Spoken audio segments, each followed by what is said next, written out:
All right. Welcome. A wonderful evening to you, Reverend Thwaithes. How are you this evening?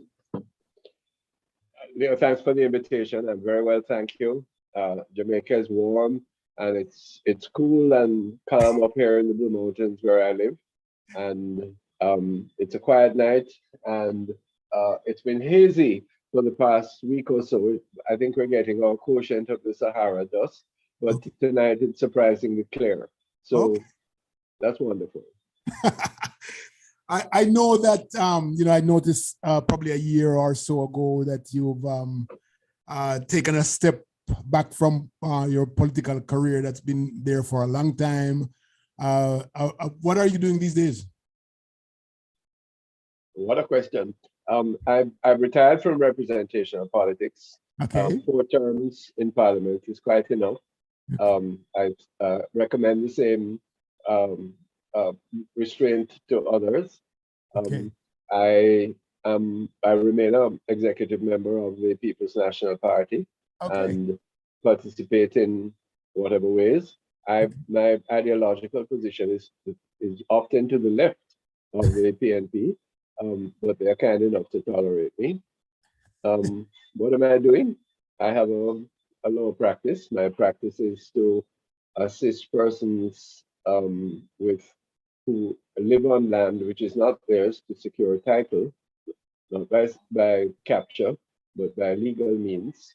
And I also engage in real estate and intestacy estate matters.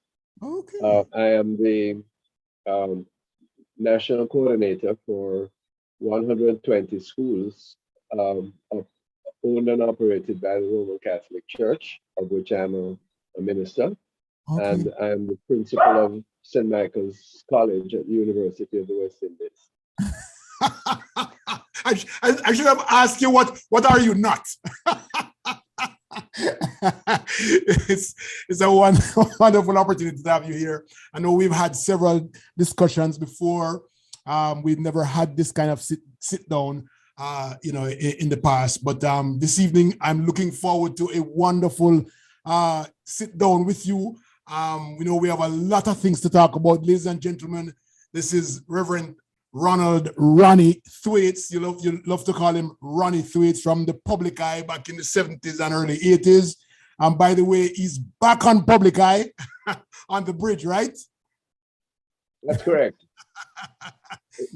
It was the one arena of media work and broadcasting that I had not done, which is to beam especially intentionally to the diaspora. Yes. And in my swan song on media after 50 years, I consider it a privilege to be able to speak directly to Jamaicans in the diaspora, who we often take for granted, who we often consider in a way that we ought not, and therefore I'll be happy to continue that as long as I can. And allow me to salute you, because your persistence and continued engagement with diaspora affairs and relating to where your navel string is buried is impressive. Thank you. If I may call you Ronnie tonight. That's my name. All right, so let's take it from little boy. Where did Ronnie grow up? Good plan. I'm fortunate. I grew up in St. Andrew, and the greatest asset to my upbringing. Give me 1 minute to cancel a call, please. And then we'll radio call you back. Good. Yeah, want to thank you. One of the greatest assets that I have had was parents who stuck together for over 40 years and who raised me not a privileged, but an adequate environment, sent me to school, took me to church, and hopefully taught me some good values. Oh, okay. And so, something somebody mentioned to me this week, and you can say yay or nay. But someone mentioned to me this week after they heard that I was interviewing you this week, that you are a descendant of George William Gordon. Is that true? Yes, George William Gordon was my great granduncle. Oh, okay. See, so I thought they were joking or something. Like. Thank you for that information. I All right, hope I don't suffer the same fate as he did. okay. All right. So, mom and dad. Tell me a little bit about mom, and then tell me a little bit about dad. Jamaican white people of limited means, but of great faith and intensity. My father was a managing director of what used to be known as Jamaica Mutual Life Assurance Society. You remember that? Oh yes. And my mother was a homemaker of Portuguese Jamaican ancestry. Oh, okay. So what was Christmas like for you? Tell me. What was Christmas, the days of Christmas, 21st through the 26th? What were those like for you? Plenty church, plenty family, not many presents, not a materialistic celebration, but one that was warm and effective with friends and neighbors. But man, I had the best. and so on Christmas morning, what did that look like for you? Went to church and came home, mingled with the family, and gave thanks for the wonderful mystery of the redemption of mankind by the one who came amongst us and was like us and saved us. So you never get to like eat coconut trash with sugar and and not necessarily on that day. I wasn't a peasant stock. What parish you come from, Mr. Gilly? St. Mary. No wonder then. That would have been more your fare than mine. But what a wonderful experience, eh? Yes. Was your mom a good baker, cook? Yes. She wasn't particularly expert in that, but there was always enough, and there were others to help, and good warm memories. Plenty to share, and that's a good thing, eh? And you grew up with other brothers and sisters? No, I have one sister who's a lot older than I. So I grew up pretty much as an only child. And perhaps that was why I wanted to start a family in my time with many children. Oh, did you think that you were spoiled? No, by mom? Absolutely not. Oh no. emphasis on going to school, learning. Um, uh, what I had in oversupply was books. Oh, Encouraged to read and read and read, and that gave was such a gift. My mother used to give me 10 new words to learn and to use every day. I thank her so much for that wonderful gift. okay, wow. You sound like the normal kids down the street there. Then because your mom. Most of the people that I've talked to, their mom had that's really big impact on their lives in school. Mom give them book for read. Mom was them spell checker. So that's pretty good to hear.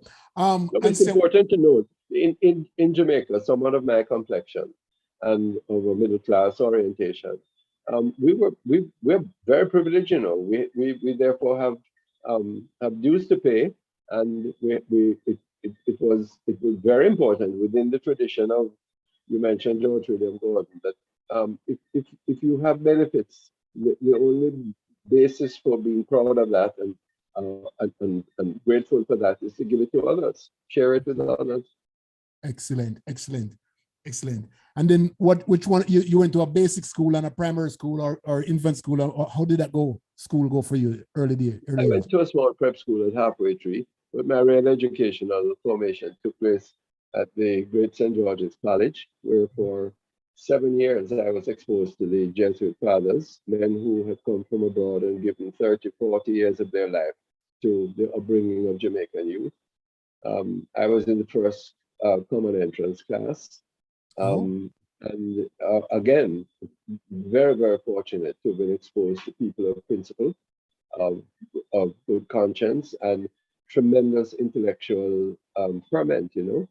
I mm. had classmates, some of them you may know, Trevor Monroe and I went started St. George's the same day. Trevor Rowan? Um, Trevor Monroe, Monroe, Trevor Monroe. Okay, okay. Robert Hill, the great Garvey scholar, Mhm. Stephen Hill, who runs CNN in New York, um, many, many others who were there. Bruce Golding followed me at St. George's about 3 years after. Oh, okay, okay. Wow. Okay. See, and that's nice to hear. Did I understand that you are also a scholar, a Rhodes Scholar? Yes, I was fortunate to win Jamaica scholarship to Cornell University in New York, and after that, I came back to this university for a while, and then I was awarded the Rhodes Scholarship. Okay. What was that an exciting moment for you, Ronnie? I mean, tell me about that moment. Well, yes, it was. It opened new vistas, and I'm so happy that nowadays it's not just men but women as well, who to whom the Rhodes Scholarship can be awarded, but it is a prestigious award. Some would say that because Cecil Rhodes was such a racist imperialist, we shouldn't take it, but it is an opportunity to do well for yourself. And one of the criteria of the Rhodes Scholarship is that you should come back and serve in the community from which you are sprung. And that has, I think, is an important redemptive feature of the scholarship. And I'm proud to tell you that my son is also a Rhodes Scholar. Your son was okay. Oh my God. Okay.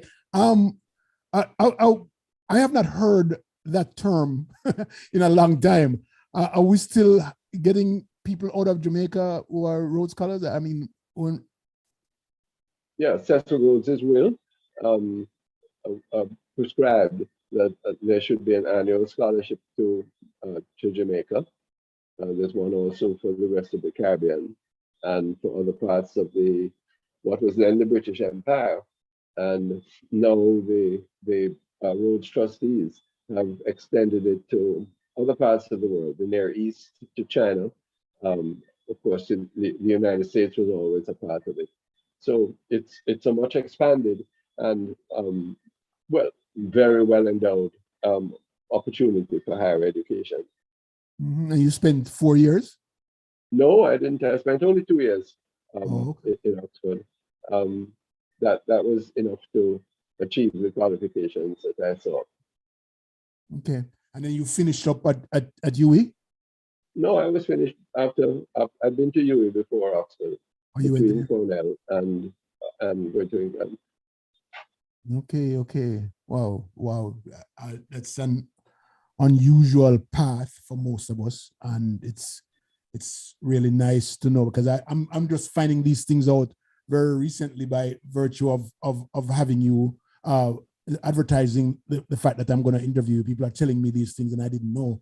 That's really nice to know. um you know, you were an impactful person in education, and we have crossed paths a couple of times. What why education? Why did you end up being that person that everyone looks at or look forward to in education in Jamaica? Why did you choose that path, or did they Well, you choose? don't choose, when you are invited to ministerial office. I was asked to serve in the Ministry of Education by a wonderful woman, former Prime Minister Portia Lucretia Simpson Miller. And she paid me a tremendous honor to invite me to serve there after my first term in Parliament.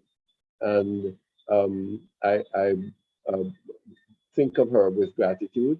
And I want to tell you, despite all of the snide remarks and the bad talk from time to time, she guided all of us in that cabinet between 2012 and 2016 with such a generous and firm hand that I credit her with the inspiration, and others, but her too, for the inspiration of anything that we were able to accomplish.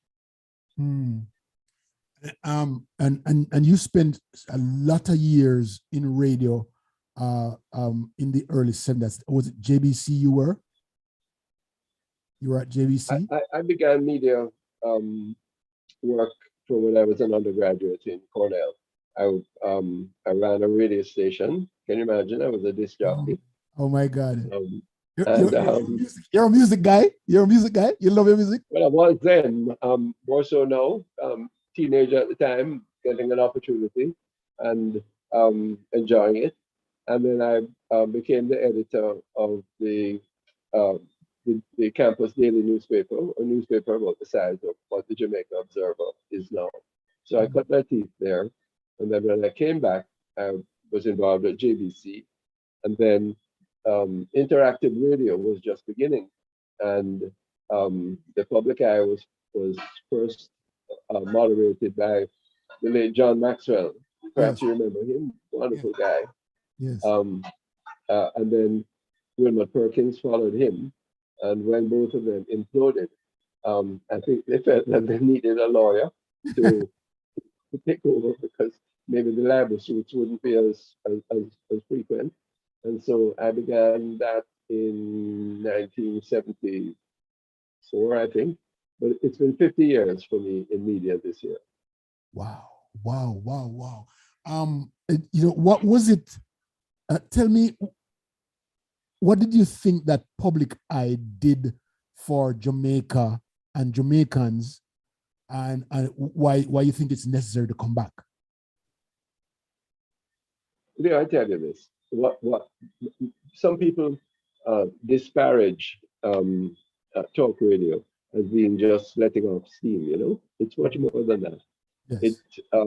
It in the era of the 1970s coming up, and I think still now, it offers the opportunity for people to express their views, which they didn't have before. They had somebody just talking to them.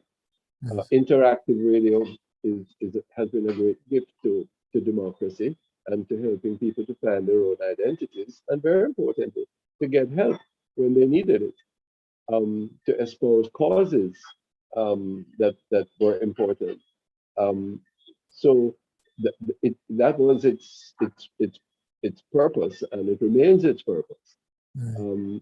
And I've always felt, as I mentioned at the outset, that we to our peril and unfairly to Jamaicans in the diaspora, we didn't give them enough word, enough talk. And therefore, I'm happy now that the bridge links with Ira Jam in New York, and their plan is to have links in other parts of the diaspora, other than more than the tri-state region. And it is through conversation that we share ideas, that we share a spirit. Isn't that the essence and the joy of being Jamaican, sir?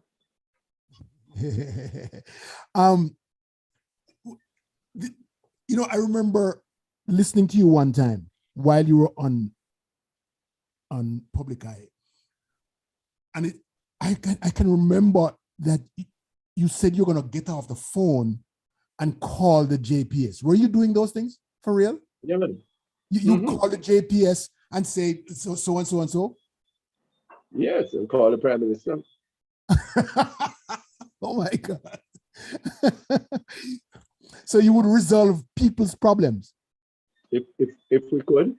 And that was very, very important, because maybe their voices couldn't be heard, but I could be the medium to do that.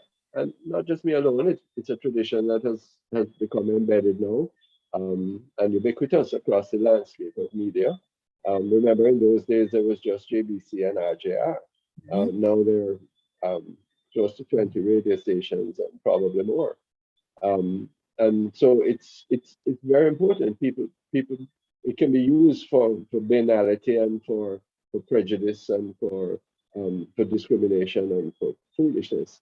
But used properly, it can be both entertaining and instructive. Well, that's wonderful, isn't it? Um, let's go back to education as an education minister back in the days.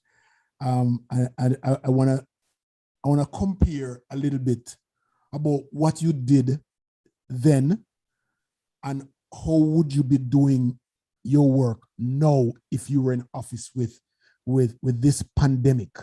What would be different? Because in my mind, boy, we can go back to school, but can we?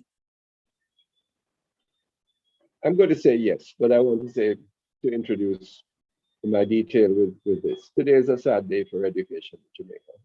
Mm-hmm. Yesterday, the Auditor General of Jamaica pointed out that one of the commissions associated with the Ministry of Jamaica has apparently defalcated over $100 million. And it's not the first scandal. There were 2 weeks ago, there was one to do with Nutrition Holdings, which is the company that does the school feeding, anchors the school feeding program. And then there are the unresolved criminal allegations regarding a former minister and some other official of the education system.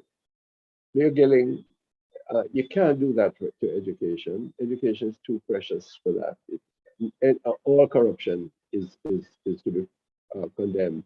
But in education, we're dealing with limited resources, and we're dealing with the mind space and the heartbeat of our children. We're quoting our future when we compromise things that way.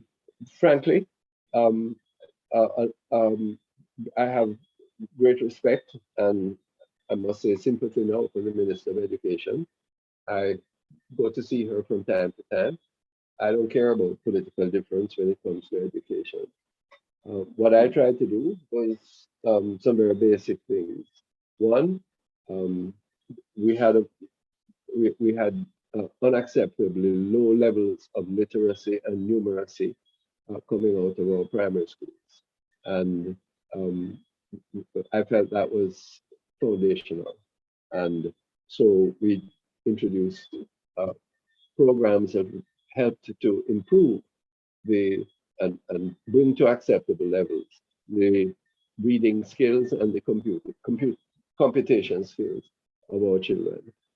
I really believe, and I know you agree, that the early childhood period is of seminal importance, and therefore we started a process to transform our roughly 3,000 early childhood education institutions into government-sponsored infant institutions.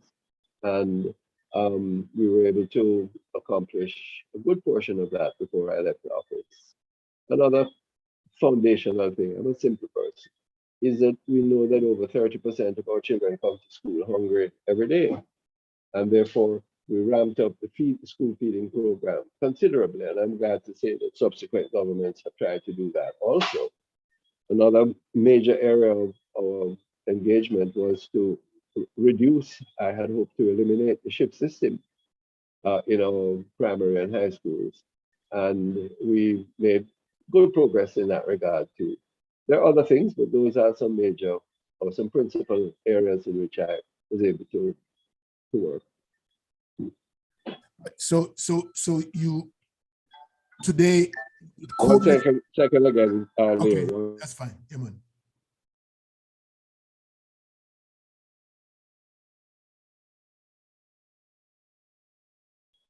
Thanks, Leo. I'm back with you. Yeah.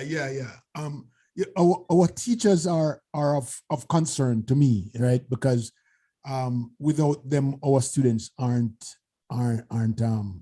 going to learn, and much of them are kicking back right now, sitting back. A lot of them are working, but what are we? How are we preparing our teachers for tomorrow, which is COVID ends tomorrow? What are our teachers going to be doing? I mean, where are we, Rev? Not where we should be. Um, Tomorrow morning, I'm addressing a large group of teachers on how to better care for themselves so that they can be ready to assist the students who are coming. Sorry, they are being.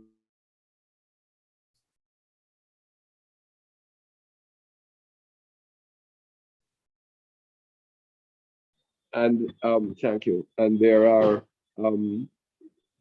our teachers are strung out now. Many of them are. Some of them are not in Jamaica, you know, Mr. Gilling. Oh, they left? They're abroad. Some of them are earning their extra lessons. Our teachers have to be differently trained and they have to become accountable. I'm glad to see that the Jamaica Teaching Council bill, which is something I worked on, so did Andrew Holness in his time, is coming before Parliament at long last, which will provide a matrix for accountability and continuing professional development for all of our teachers. So that's it. Right now, teachers are poorly paid. Many of them are being recruited to come to the US and to Dubai and Oman and to the United States. And the teaching profession is not recruiting the quality that we need. Can you imagine only about between 8 and 12% of our teachers are males? This in a context where a large majority of our boys don't have any father figure in their life. So we have to make some big changes in this regard. One of the things that I worked on was to have all the teachers' colleges accredited to the University of the West Indies. So our teachers now are getting bachelor's degrees and hopefully going on for master's degrees. But the specialist teachers, particularly in science, technology, and mathematics, need a lot of upgrading. And we have to also encourage them and train them to build up social competencies. Our children are hurting, you know. We don't know how to behave ourselves, many of us. We don't respect our own color, our own identity. And if you don't do that, you're not going to respect the same things in others. And since the home life isn't as strong as it should be, the teachers have to bear a responsibility, very often in place of the parents. So it's a hard work, and I have much sympathy, but also we have to set many, many standards for the future of good teaching in Jamaica. There was an announcement yesterday that 33% of our students have not had any kind of interaction with school in the past 19 months. Speak on that for me, please. Well, the figure is much higher than that in reality, you know. And that's a huge crisis for the future of the nation. And remember, all that Dr. Troop, when she gave that estimate, was saying that the remainder have checked in at some time in the course of the pandemic period. Now, checking in and whether it's one day or every day doesn't mean that you have been there for the whole time, and it doesn't mean that you have ingested the appropriate material. So my own position was that we needed to redo the whole year. I wasn't able to persuade the government, and that was a good thing. But in my view, you cannot build a superstructure on inadequate foundations. And if students have missed almost a whole year, if not the whole year, then it is best that we swallow our spit and our pride and go over the whole thing so that we can build better in the future. What do you think? Are you suggesting then for even the sixth formers who are leaving school to go back and do over that? How is that going to go? If they haven't made this the appropriate standard, if we have to water down the CAPE and the CSEC exams or the PEP exams in order to promote them, what is the use of that, sir? You're putting them on an educational treadmill which leads nowhere. Yes, you can't promote people on the basis that you need space that they were occupying when they haven't learned the lesson. That to me, that is a wicked act.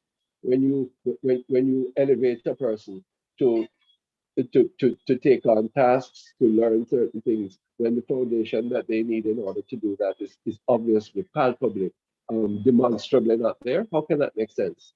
Mm-hmm. All right, so the other stakeholder in this is the parents, who, especially the early childhood parents who are now having, they have two kids, one in basic school or infant school and one in primary school at grade 2 or grade 3. What happened to those parents? How the kids are still home. They're not very good at technology. I mean, what's happening with them? Parents need to go back to school now, Mr. Gilling. Too late. I've been asking for this for several months. It is not beyond our wit and our intelligence and capacity to go back to school with proper precautions. And we have to insist that that happens. The danger is worse than the COVID. Yes, this is a silent a pandemic of reduced academic and social performance. I know one high school which normally loses about 8 or 9 of their grade 10 girls a year, grade 9 and 10 to pregnancy. This year, of those that they have been able to be in touch with, it's 25. Wow. Can we recover? How long is it going to take for us to recover? We have to make sure that what we're doing is sensible. We're going back to school, hopefully, shortly. I know it's the government's intention for that. But then, what are we going to do? Press ahead with the lessons in the higher grade, or we're going to effectively remediate what has been lost? My view is that you must do the latter. And if you do that, it may take us a couple of years to even out, but we may have to small up the classes. We may have to do it on a rotational basis. We may have to extend the school year. Why is it that out of 280 working days for the year, we only have 190 days of school? Can we continue to afford that, Mr. Gilly? Got you. Sorry. Pre-pandemic, crime was high in Jamaica, right? It was very high. Pandemic, crime is still high. Well, if you don't deal with the origins of crime, with the fundamental reasons why people become criminals, how do you expect to? It will only be repression that you try and use in order to stanch what is their inevitable behavior.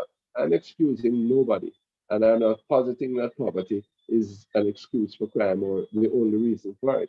But I am saying that the absence of effective education, proper socialization, and, and mentoring, the image of leadership in the society is the root cause of crime. Poor family structure. Yeah, we can idolize people who have enough children and don't take care of them. They end up in prison. They end up dead. Yeah. So when you hear the people of Augustown telling you that that dog Paul who was killed yesterday, and I really don't believe the account that's been given. But he clearly was a down in the area. Why I think the youth gravitated to him, sir? And if we're going to say them just bad or them just evil, we'll have many more to kill. In fact, we'll never be able to kill enough of them. That's not the answer. We are blind about crime. The political economic system of this country does not offer the kind of opportunity for all of the people so that we can, in fact, have a peaceful society. Crime will always be there, but the extent of it and the depth of it, yes, and the international connections that relate to it, in my view, we're not dealing with them. Why is it that the Minister of National Security can tell us that there are hundreds, if not thousands, of weapons coming into Jamaica for illegal use every year, every month, I beg your pardon, and we can't catch anybody who is involved? That makes sense? No, it don't make no sense. If you know where then they're supposed to can't catch you, right? Well, that is it, you know? And we believe that by arming ourselves to the teeth, we're somehow going to make ourselves safe. That will not happen. The Cold War doesn't work. You spoke so gently and nicely about how you were brought up with mom, with and dad, and I could say the same. I didn't grow up with a lot of stuff, but one thing I depended on it was the honesty of my mom and the truthfulness, and she was a formidable member of our church, and we had the moral value, the moral structure in our whole household was that keeps me even to today, going back to those days to say, okay, what is right and what is wrong. Have we lost that moral fiber in our families in Jamaica? Is it safe? I mean, when I say that, I'm talking about majority now. Once upon a time it was minority with, but have we lost that moral compass? Unfortunately, first of all, less than 20% of Jamaicans go to church on a regular basis. Church is important because church gives you structure, gives you purpose, and it helps you to relate to other people and to believe in some things rather than just in yourself or in boogie, yeah, or in rum or weed or something else. So that's important. Many things wrong with church, but a religious foundation is very important to wholesome life. What you have just described for yourself what is still true, and it is the foundation of much that is good in this country. Look here, I'm not judging anybody, and I'm no fool, but over 90% of our children in Jamaica are born to single families, single parents. Yes, they're not married. I'm not preaching, I'm not Mrs. Bourne or Lady Huggins, you see. But what I am saying is that if you are going to have sex with another person and you leave yourself open to conception, when you are making a commitment for life for that child, whether you marry or you don't, yes, and if it is an act of wickedness if you are going to be careless about your responsibility to bring up that child. I spent years and years of my legal profession in family court trying to track down man and woman to be more effective parents. Yes? If you can't build a society on that kind of brutal foundation, sir. And so people don't like to hear this. And I'm not cussing anybody, I'm not pointing fingers, yes, at anybody. But I'm saying what is an ineluctable truth that we have to repair family life if we're going to have a prosperous Jamaica. 5 and 4 is a mirage unless we do that. Wow. And it starts down there at the early age, right? Because I saw a little boy in a video the other day, Rev, and somebody asked him, "What do you want to be?" And him say, "What did he say? He want to be a killer." I mean, I don't know that I ever grew up with any little boy at 6, 7 years old wanting to be. I mean, most of the kids that I grew up, even if they didn't become a doctor, they wanted to become a doctor. Is it that what did we miss there? Well, if that little boy had a father who was really attentive and a mother who had the time and wasn't strung out looking for trying to hustle dinner for tonight or breakfast for tomorrow morning. If he turned on a radio or a television and heard some exciting and entertaining, constructive programming, you think he would want to be a killer?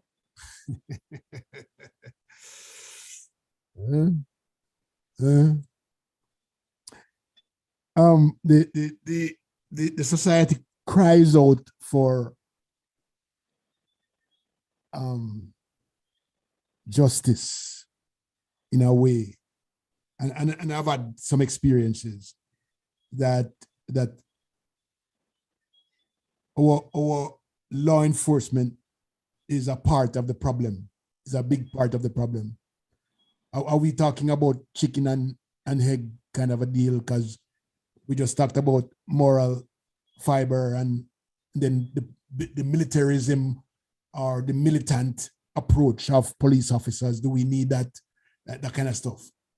We're going to need some stern enforcement of the law. There's no doubt about that. But that's quite different from brutality. And many Jamaicans are afraid of the police. When the police stop me, I come out of the car and put up my hands. You know why? Yeah, I do that because they have a gun pointing, if not at me, they have a gun on their person. What is the purpose of a gun, Mr. Gilling? It's not to frighten or to kill. Yes. So we have to get away from that. Yes. There are people in the police force who do a wonderful job, and I'm not suggesting that you can mollycoddle evildoers, but I'm saying that you have to create an atmosphere and a condition of peace. And the police are a reflection of the whole society. If you have a society of bad men, you're going to have some bad man police too, plenty of them. They're not paid properly. They work too long hours, many of them, and many of them are not properly trained at all. I'm tired. In fact, they don't do it with me anymore because they kind of know me. Tired to be stopped and have members of my family and other stuff, and the policeman asks what you can do for him. What kind of ignorance is that? We in Jamaica are not that kind of predatory society. You know, look here, we have so much going for ourselves. We are so bright. The place is so beautiful. We're not a poor society. You know, we're rich. Check the financial institutes in Jamaica. Check the stock market. We're rich. Yeah. The problem is that there's only some of us rich and the rest of us, boy, suck salt. The banks and the financial institutions playing around with the exchange rate right now. It was 156 the other day. It's gone down to 147, back up to 152 now. We know why, you know. Yes. The speculation going on in the market. The government can't control that. But let me tell you what happens. That when that happens, the merchants who bring in the bully beef and the saltfish and the flour and the rice, they're pricing at 160 to 165 because they're not sure what they're going to have to pay for in the next shipment. And that means that people on East Queen Street and Rum Lane and places that I used to represent, they can't buy food.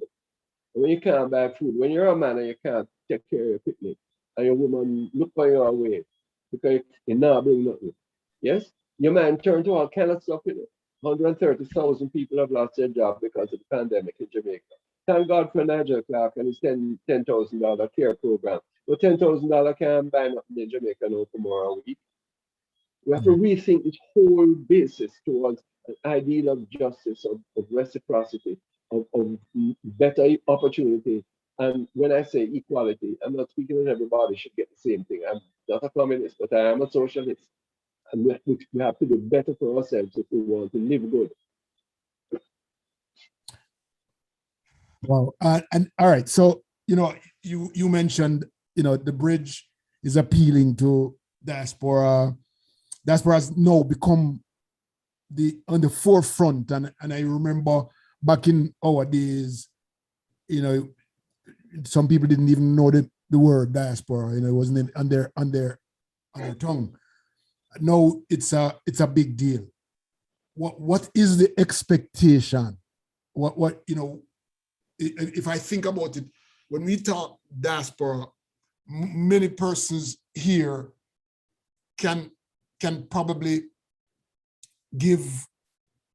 Oh, okay.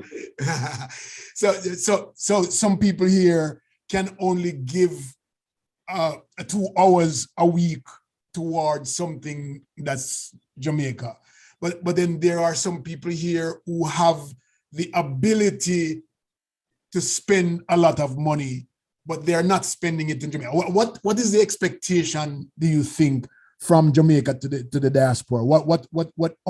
How can we save Jamaica? I've heard that word spun around a lot of time, and I like it, but how can we do that? Well, I don't know that you can save Jamaica, but you can save Jamaica in every respect. No, and one of the, I won't say much further like this, but sometimes people in the diaspora believe that because they make it or because they have residency or because they catch up over there, that they're somehow better than us, and you have to stop that. That don't work. Yes. Okay. What we want to do is to have I'm going to use a biblical phrase, a covenant between people who live abroad but are Jamaican and people on the rock. And if the diaspora had not dramatically increased their remittances during this COVID period, yes, public and officially through the remittance agencies and also by private means, you realize that the dollar will probably be 200 and more to 1. Yes. Mm-hmm. So give thanks for the generosity, for the covenant that you keep. The majority of Jamaicans, or many of them, do not forget where the navel string is buried. Yes, and your care for us it needs to be appreciated, needs to be be reciprocated. We have to remove. When I left Parliament, I left a resolution which Parliament was afraid to debate, to remove this nonsense that because you're a citizen of the United States, you can't be a citizen, be a member of Parliament or the Senate in Jamaica. Yes. But if you're Canadian or if you're Indian or if you're South African, it's okay. You can. That's nonsense. You have to change that. I put it on the agenda, and both government and opposition refused to debate it. But that would be a sign of the reality of shared loyalty, yes, which is obviously going to be a characteristic of our future. It is right now. Okay, I believe that there are huge talents. I believe that this is Alumni Week in many parts of the US. God bless what the alumni associations of Jamaican schools, you know them, what they contribute to the Jamaican education system. I was with Monsignor, the Honorable Gregory Ramkissoon this morning, of the founder of Mustard Seed. Mustard Seed and Food and Missionaries of the Poor, the Salvation Army, the Adventists, they're all heavily, heavily funded by generous people from the diaspora. God bless you. Can we relate to each other respectfully, intently, and do everything we can to build up each other? That would be the epiphany of Jamaica's future as far as I'm concerned.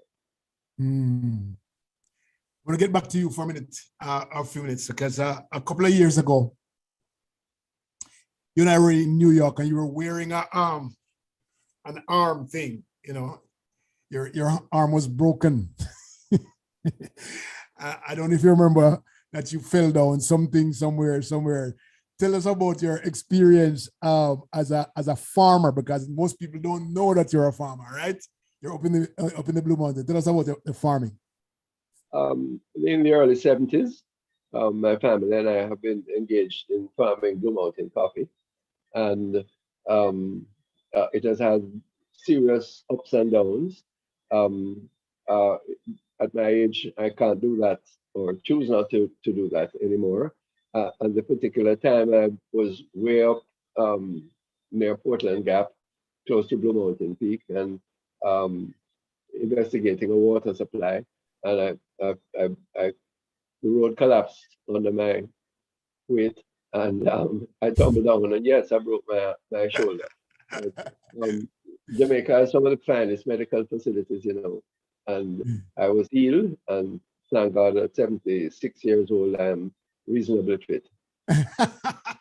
So it's just purely coffee that you farm. At one time, I was involved in other aspects of agriculture, livestock and essential oils in Westmoreland. But when I went into government, I was no longer able to keep that going. But I believe that investment in agriculture is key to our future. And the conditions and circumstances are much better now than they were before. For that, the government is promoting it. I'm so sorry that we've had a hiccup with a bright young Minister of Agriculture, Floyd Green, which I'm sure you've heard about. Yes. And I hope that we can get past that. And because a country that can't feed itself becomes substantially anyway, becomes a pawn to other people, Yes, I know. So what do we do with our farmers? I mean, we have like a couple of 100,000 farmers in Jamaica, and we're still, production is not where it's supposed to be at impacting our economy in any way. So tell me, what do we do with our farmers? We can probably help there. First of all, give them title to their lands. Yes. Most of the farmers in Jamaica are hillside farmers who took refuge on what is called crown lands after slavery, and their descendants have been there scratching an existence since then. That can't work anymore. Most of them don't have titles, and one of my legal tasks is to help to get titles, not only for people's residences, but also for their cultivation. Two, sugar is, in my view, substantially dead, and the majority of the irrigated lands on the plain have to be intentionally assigned to produce particular crops that we can either eat or we can export. Secondly, farmers have to be accorded credit in order to carry out modern agriculture. Right now, you can get 100% financing of a motor car, which burns foreign exchange, which costs foreign exchange, which the parts for which have to be paid for in foreign exchange from any of the financial institutions. If you want a loan to plant 5 acres of callaloo or 10 acres of cannabis, or let alone tree crops, you're going to have to mortgage your grandmother's IT, and you probably will pay twice the coupon of interest rate in order to do that. Thirdly, there has to be a broad, much broader and more intense effort to curb predial larceny, because that is the scourge. You can lose 25% and more of your crop, whatever it is, your animals, because of predial larceny. We are not serious about that yet. Those are some of the things that agriculture needs. Yeah, that predator larceny is a big deal, because it just doesn't come with the larceny. It comes with hurt and fear, you know. And okay. All right. Reverend Ronny, listen, you know, we come to almost the end hour, but I want to give you an opportunity, a couple of minutes, to speak to the people, you know, whatever it is that you would like to say to everybody, Jamaicans at Jamaica, Jamaicans in the diaspora. Have a couple of minutes. Say it, speak it. First of all, I like to express my close bonding with Jamaicans here and abroad. I consider to be a citizen of Jamaica to be the highest calling that could be offered to someone like myself. And I give thanks for the colleaguery and for the companionship of so many here and abroad over all my life. I would like to ask those who live abroad to keep faith with their country, not to be distressed and despairing of the many problems that I've spoken of tonight, and which they know, you know, from your own experience. The Spirit of the Lord is still with us, and we can do much better for ourselves, but not alone. We have to do it in conjunction with, in partnership, I use the word again, covenant, with all our people anywhere. I believe the future is bright. I believe that we have to, you abroad and we locally, have to avoid some of the tribalism that has weakened our political system. We have to avoid some of the fractionalism that divides us according to color, to class, to religion, etc. We have much of that is Babylonian. And so what a wonderful hope it is as we edge towards the end of 2021 for us, despite the rigors of COVID-19, to think of us to be able to band together in hopeful endeavor to maximize our investments of spiritual energy, of financial resources, and hope that for a better future. Invest in our children, invest in your families, and help us to keep straight consciences and positive thinking for our future. What a pleasure it is to link with you, Leo Gilling. Thank you so much for the privilege tonight. It's my privilege too. Thank you so much for sharing. Thank you so much for taking the time to spend this time with me. And I thank everybody who's tuned in for being here. We'll see you again next week, Wednesday night, with another guest. Thank you, Reverend Ronald Ronny Thwaithes. Man, you're too hard, man. Sure. Take care. All the best. Take care now. Bye.